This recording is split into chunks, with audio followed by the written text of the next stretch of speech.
Hi hello నమస్తే అండి, welcome back to my channel Nayaki's kitchens and blogs. ఈరోజు నేను మీకు బొంబాయి రవ్వతో ఈజీగా చేసుకునే వడియాలు అనేవి చూపించబోతున్నానండి. ఎంత సింపుల్గా అంటే వంట రాని వాళ్ళు కూడా ఈజీగా ఉప్మా చేసేంత ఈజీగా చేసేయచ్చు. ఇవి ఎక్కువ టైం కూడా పట్టదు, సింపుల్గా చేసేసుకోవచ్చు. ఒకసారి వాటి తయారీ విధానం ఎలా అన్నది నేను మీకు చూపించబోతున్నాను. సో మీరు కూడా చూసేసి చేసేస్తారు కదా. మరి రండి. ముందుగా ఒక కుక్కర్ గిన్నె తీసుకొని లేదా మన్నపాటి గిన్నె ఏదైనా ఉంటే తీసుకొని నేను ఒక గ్లాసు సూజీ రవ్వ తీసుకున్నాను. 4 గ్లాసులు నీళ్లు తీసుకొని అందులోకి ఉప్పు, జీలకర్ర, వాము, కొద్దిగా చిల్లీ ఫ్లేక్స్, అలాగే జీలకర్ర, కొద్దిగా నువ్వులు, కొద్దిగా కొత్తిమీర అన్నీ మీరు తీసుకునే క్వాంటిటీకి తగ్గట్టుగా వేసుకోండి. నేను అన్నీ 1 స్పూన్గా వేసుకున్నాను. అలా నీళ్ళన్నీ బాగా తెల్లిన నీళ్ళల్లో మనము ఒక గ్లాస్ కానీ ఒక కప్పు కానీ సూజీ రవ్వ మనం ఉప్మా చేసుకునేటప్పుడు తిప్పుకుంటూ పోసుకుంటాం కదా, ఇలా తిప్పుకుంటూ మెల్లగా పోసుకోవాలి. ముఖ్యంగా ఉండలు అనేవి కట్టకుండా మనం కంటిన్యూస్ గరిటెతో తిప్పుకుంటూ ఉండాలండి. ఎందుకంటే బొంబాయి రవ్వ కాబట్టి త్వరగా ఉండలు కట్టే అవకాశం ఉంటుంది. సో ఒకసారి మనం బాగా కలుపుకుంటూ ఉండాలి ఒక 2 మినిట్స్. ఇది మాత్రం హై ఫ్లేమ్లో పెట్టుకోకండి, మీడియం ఫ్లేమ్లోనే పెట్టుకోండి.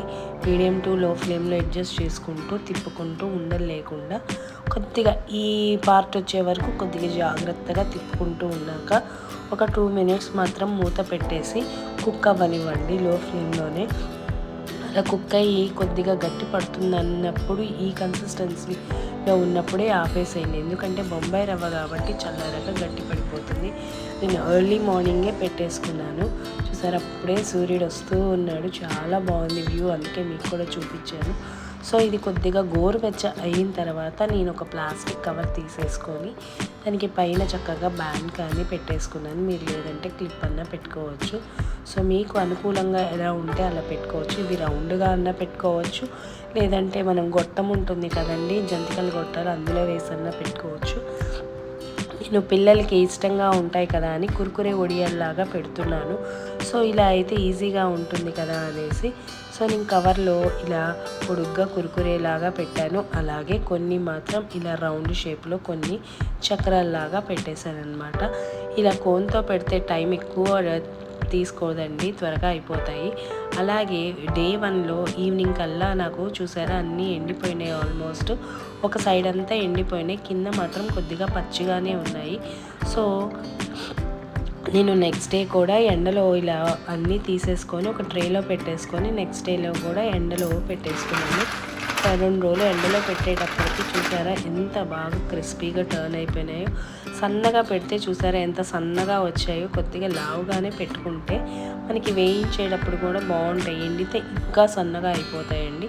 సో అది మీరు చూసుకొని పెట్టుకోండి. నేను ఇలా అన్ని వడియాలు పిల్లల కోసమని ఈవినింగ్ ఒకసారి వేయించాను కుర్కురేలాగా. వాళ్ళైతే ఎంతో ఇష్టంగా తిన్నారు. చాలా క్రిస్పీగా ఉన్నాయి, చాలా బాగా వచ్చాయి, టేస్ట్ కూడా అద్భుతంగా వచ్చాయి. మీలో ఎవరికన్నా టైం లేని వాళ్ళు ఉంటే ఇలా బొంబాయి రవ్వ ఉప్మాతో చేసుకోండి, చాలా బాగుంటాయి.